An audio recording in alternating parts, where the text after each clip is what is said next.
আমরা দেখেছি এতদিন ধরে গোল্ড প্রায় 50%-এরও বেশি রিটার্ন দিয়েছে, কিন্তু এখন বর্তমানে এই এক সপ্তাহ ধরে যদি দেখি যে গোল্ড ক্রমাগত কিন্তু নিম্নমুখী।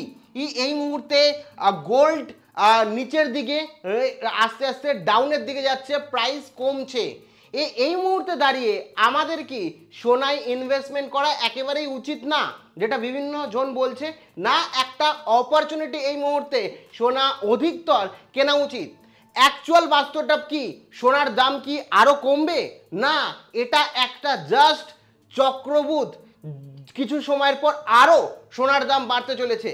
আসলে পুরোটা বিস্তারিত আলোচনা করব, কেনই বা সোনার দাম কমছে এবং বাড়লে কিভাবে বাড়তে পারে, সমস্তটা। কাজেই ভিডিওটি বিস্তারিত প্রথম থেকে শুরু করে শেষ পর্যন্ত ওয়াচ করো, যাতে কোনো রকম ডাউট না থাকে। অ্যাকচুয়াল কারণ বলবো যে মার্কেটে এই যে কিছুদিন যে সোনার দাম যে প্রাইস যে ডাউন আসছে, গ্রাফ যে আস্তে আস্তে নিচের দিকে আসছে, সেটা কি চলতেই থাকবে, না আবার গ্রাফ এই নিচের দিকে এসে উপরের দিকে আসবে? এটা তোমাদের জন্য বাইং অপরচুনিটি, না তোমাদের এখানেই গোল্ড কেনা এখন থেকে আর উচিত না? সমস্তটা বিস্তারিত বলবো, কাজেই ভিডিওটা অতি অবশ্যই আপনারা একটি লাইক প্রদান করুন। আমাদের পরিবারের সদস্য না হয়ে থাকলে সাবস্ক্রাইব বাটনে ক্লিক করে বেল আইকনে ক্লিক করে অল নোটিফিকেশনে ক্লিক করে আমাদের পরিবারের সদস্য হয়ে উঠুন।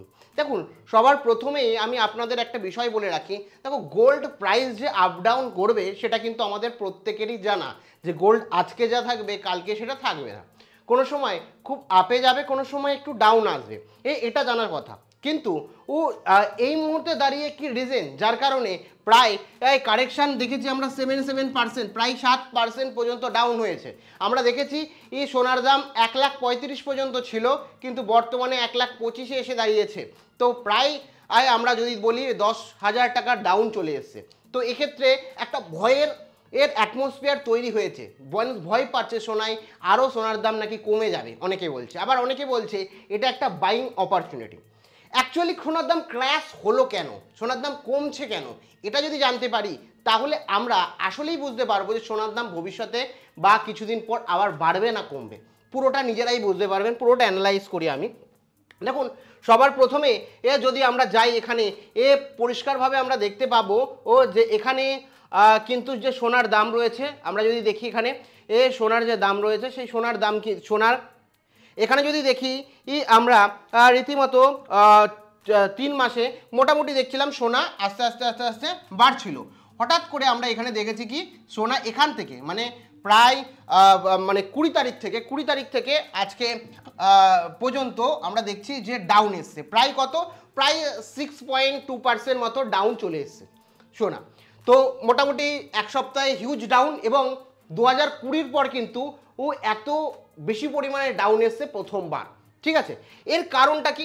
যদি এটা দেখি, গোল্ড ইটিএফও দেখি, আমরা এখান থেকে গোল্ড ইটিএফ দেখি, তাহলেও আমরা বুঝতে পারবো। দেখো, গোল্ড ইটিএফ সেখানেও কিন্তু কমেছে।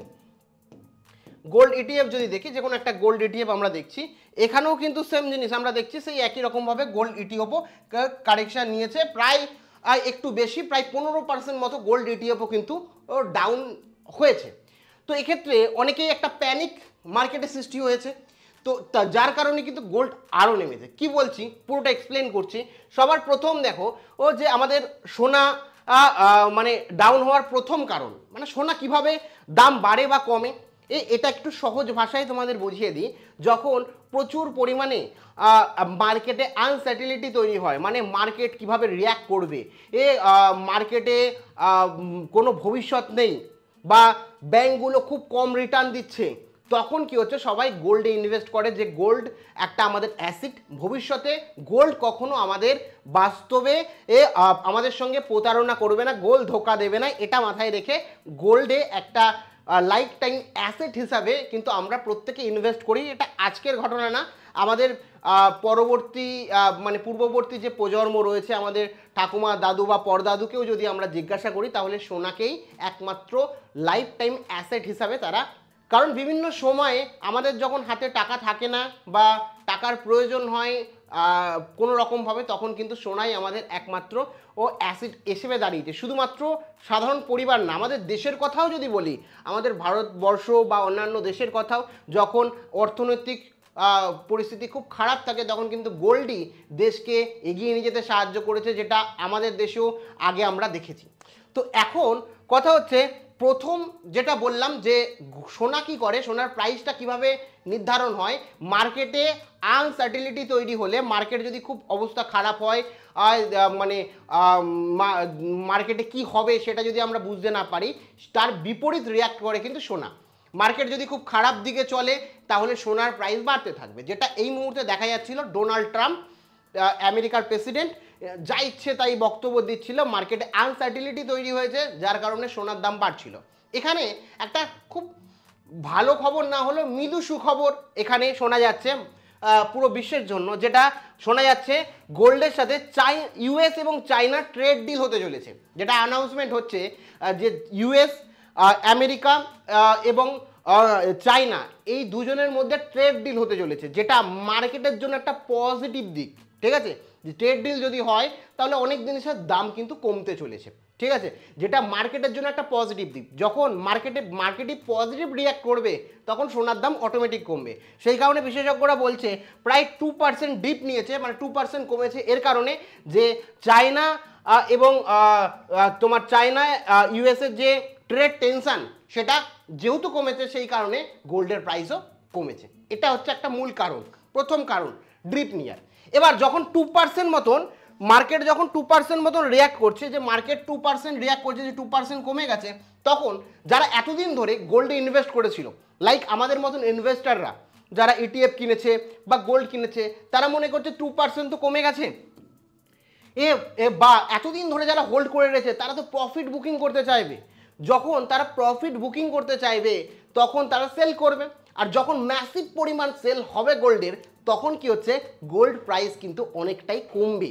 কারণ কি হয়, যখন কোনো কিছু ওর চাহিদা খুব বেশি থাকে, প্রচুর মানুষ কিনতে চায় একসাথে, তখন সেই জিনিসের দাম কিন্তু বাড়ে। আর যখন প্রচুর মানুষ সেল করতে চায়, প্রচুর মানুষ একসাথে এসে সেল করতে চায়, যে জিনিসটা বিক্রি করতে চাইছে, বেশি বিক্রি, কেনার থেকে বেশি বিক্রি হয়, তখন সেই জিনিসের দাম কমে। এবং গোল্ডের ক্ষেত্রেও সেম, যখন গোল্ডের প্রাইস বাড়ছিল তখন প্রচুর মানুষ ইনভেস্ট করতে চাইছিল, গোল্ড কিনতে চাইছিল। আর এই মুহূর্তে দাঁড়িয়ে গোল্ডের প্রাইস যেহেতু অনেকটাই, মানে 2% মতন ডাউন হয়েছে, একটা প্যানিক সৃষ্টি হয়েছে, মার্কেটে পজিটিভিটি দেখা গেছে, তখন ইনভেস্টাররা কি করছে, প্রফিট বুকিংয়ের চেষ্টা করছে, যে তারা প্রফিট বুকিং করে নিচ্ছে, এবং প্রফিট বুকিং করতে গিয়ে ম্যাসিভ সেল আসছে, যার কারণে বিক্রি বেশি হচ্ছে, যার কারণে কি হচ্ছে, প্রাইস ডাউন হয়েছে। তো এটা মার্কেট এভাবেই রিয়াক্ট করে। এছাড়া আরও একটা কারণ হচ্ছে গোল্ডের প্রাইস বাড়ার, সেটা হচ্ছে ইউএসের যে ডলার আছে, ডলারের প্রাইস কিন্তু 4% ইনক্রিজ হয়েছে, 4% বেড়েছে। আর ডলারের প্রাইস যখন বাড়ে তখন সোনার দাম অটোমেটিকলি কমে, মানে মার্কেট যেভাবে রিয়াক্ট করে তার বিপরীতে রিয়াক্ট করে, আমি বললাম সেই কারণ। আর সব থেকে বড় একটা কারণ যেটা বিভিন্ন এক্সপার্টরা বলছে, যে এতদিন ধরে প্রায় 1 বছরের 50%-এরও বেশি রিটার্ন দিয়েছে হচ্ছে গোল্ড, যার কারণে মার্কেট টেকনিক্যালি কারেকশন প্রয়োজন, যার কারণে কিন্তু এটা কারেকশন হচ্ছে, জাস্ট আর কিছু না, যে কারেকশন হচ্ছে এই মুহূর্তে মার্কেটে, জাস্ট এটা টেকনিক্যাল কারেকশন, আর কিছুই না। গোল্ডের প্রাইস যে এটা কমেছে এখন, সেটা জাস্ট কারেকশন হিসাবে মনে করছে একাধিক বিশেষজ্ঞরা। এবার কথা হচ্ছে, বিভিন্ন কারণ তো আরও রয়েছে, বিভিন্ন গ্লোবাল ইস্যু, যে ইউক্রেন রাশিয়ার যুদ্ধ, ও যেটা কিছুটা হলেও নিয়ন্ত্রণ আসছে শোনা যাচ্ছে, এবং যেটা বললাম সব থেকে বড় কারণ ইউএস এবং চীনের যে ট্রেড ডিল, সেটা যদি হয়ে যায় প্রাইস আরও ডাউন হতে পারে গোল্ডের।